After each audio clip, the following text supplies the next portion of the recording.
அன்பான தமிழ் சொந்தங்களே வணக்கம். இது உங்கள் பேச்சுரிமை அதிகாரம். கற்பி ஒன்று சேர் புரட்சி செய்கின்ற வரிகளுடன் திருத்தி எழுதாமல் தீர்ப்பும் மாறாது, திருப்பி அடிக்காமல் தீர்வும் கிடைக்காது. அன்பான தமிழ் சொந்தங்களே, நாம் எல்லாம் ஒரு பழமொழியை கேள்விப்பட்டிருப்போம். என்னன்னு பார்த்தீங்கன்னா, கரடியே இன்னொரு கரடி மீது காரி துப்பிச்சான். அந்த பழமொழியை கரடியே காரி துப்பிய காட்சியைத்தான் நாம் இப்போது பார்க்க போகிறோம். பின்பு பேசலாம்.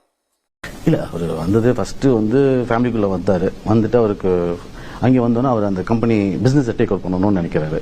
எங்கள் நிறுவனங்களை எல்லாத்தையும் அவர் டேக் அவுட் பண்ணணும்னு நினைக்கிறாரு. அதில் முரண்பாடு வருது. எனக்கு அவர் போகிற வழி சரியில்லை. அங்கே எனக்கு ஃபஸ்ட்டு வந்தோன்னா குடும்பத்தில் சண்டை உருவாக்கி எனக்கு அப்பாவுக்கு ஒரு பாகுபாடு உருவாக்கி ஒரு 2 வருஷம் நம்ம தள்ளி இருக்கிற மாதிரி ஒரு சூழ்நிலை உருவாக்குறாரு.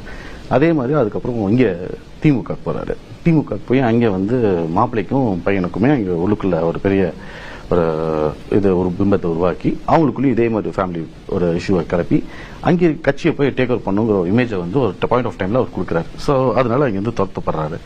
அதுக்கப்புறம் விசிகேன்னு ஒரு கட்சி வர்றாரு. அங்கேயும் இதே மாதிரி பெரிய தலைவர் மீது இவரா சில விஷயங்கள் இவர் இஷ்டத்துக்கு பண்ணிட்டு அங்கேயும் பெரிய தலைவருக்குள்ள ஒரு இஷ்யூஸை கிளப்பி அங்கிருந்து அவர் துரத்தப்படுறாரு, நீக்கப்படுறாரு, அங்கிருந்து அவர் வெளில வர்றாரு. இந்த மாதிரி இப்போ அடுத்தது இங்கே வந்திருக்காரு. இங்கேயும் உள்ளுக்குள்ள அதே தான், அவர் மட்டும் தான் இருக்கணும், அவர் மட்டும் தான் சில விஷயங்கள் பண்ணணும்னு சொல்லி இதே ஸ்ட்ராட்டஜி அங்கேயும் இம்ப்ளிமெண்ட் பண்ணார்.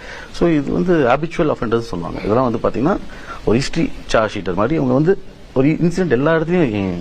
பார்த்தீங்களா, மார்ட்டின் குடும்பத்தை தன் வசம் கைவசம் படுத்த வேண்டும் என்று ஆதவ அர்ஜுனா அவர்கள் முயற்சி இருக்கிறார்.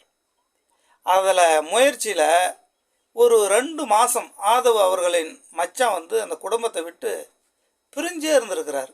சண்டை மூட்டி விட்டான் அந்த ஆள். அதன் பிறகு தான் திமுகவுக்கு போயிருக்கிறாரு. திமுகவில் போயிட்டு அப்பம் பிள்ளைக்கும் சண்டை. அங்கே பார்த்தீங்கன்னா மாமனும் மச்சானுக்கும் சண்டையை மூட்டி விட்டு அந்த குடும்பம் மு.க. ஸ்டாலின் அவர்களின் குடும்பம் அடிக்கடி சண்டை தான் இருந்துச்சு. சபரீசனுக்கும் உதயநிதிக்கும் அடிக்கடி பிரச்சனைகள் வரும். அந்த குடும்பம் கொஞ்சம் மூச்சுக்குச்சு. எப்படின்னா, இவன் இருக்கிறதால தான் நமக்கு பிரச்சனை அப்படின்னு சொல்லிட்டு அவனை அங்கேருந்து கழட்டி விட்டுட்டாங்க. உடனடியாக விடுதலை சிறுத்தை கட்சியில் சேர்றான். விடுதலை சிறுத்தை கட்சியில் சேர்ந்த உடனே இனிமேல் ஆதவ அர்ஜுனா தலைவர் மாரி, அந்த கட்சிக்கு தலைவர் மாதிரி அவராக ஒரு முடிவு எடுத்தார். அதன் பிறகு அந்த கட்சியை விட்டு அவர் சஸ்பெண்ட் செய்யப்படுறாரு.